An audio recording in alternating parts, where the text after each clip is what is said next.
देखिए, ये कहने की बात है, आंखों में धूल झोंकने का। कांग्रेस के समय में इस तरह के अपराध थे ही नहीं।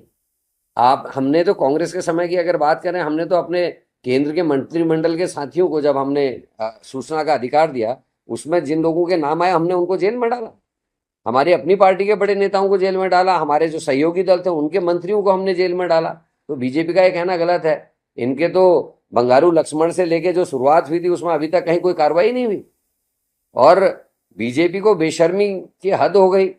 किसान आंदोलन में जिस तरीके की घटना घटी और वो गाड़ी से कुचला गया, उसमें कोई कार्रवाई नहीं, सांसद के खिलाफ कार्रवाई नहीं। जिस बेटी ने अपनी कुश्ती छोड़ दी, जिस सांसद का नाम उसने लिया खुलकर, उसके खिलाफ कार्रवाई नहीं। यहाँ अंकिता भंडारी मर्डर केस की मिसहैंडलिंग क्या है सबको पता नहीं है। और ट्रिपल एससी भर्ती घोटाले में हाकम सिंह जी का नाम आया, क्या हो रहा है क्या नहीं हो रहा किसी की जानकारी में नहीं है। तो बहुत सारी ऐसी घटनाएं बीजेपी अपने गिरेबान में झाके। अभी ये जो वनाग्नि वाला था, उसमें इन्होंने डीएफओ के खिलाफ कार्रवाई की। क्या इन्होंने आपदा प्रबंधन के अधिकारियों के खिलाफ कार्रवाई करी जिनकी महत्वपूर्ण जिम्मेदारी थी इसमें?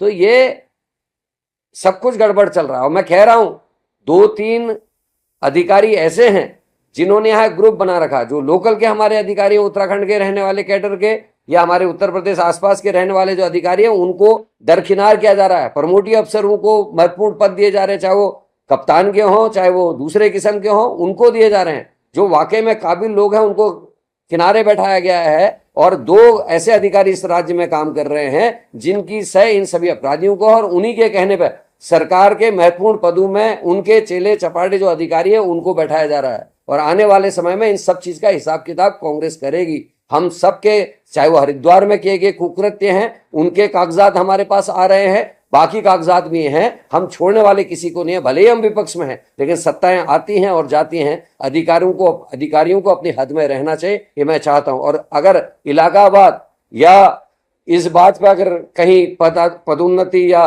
नियुक्तियां होंगी कि वो किस इलाके का है, किस ग्रुप का है, किस समूह का है, तो निश्चित ही इस उत्तराखंड राज्य में हम ऐसा होने नहीं देंगे। हम एक्सपोज करेंगे और लोगों के बीच में जाके खुलकर इन बातों को रखने का काम।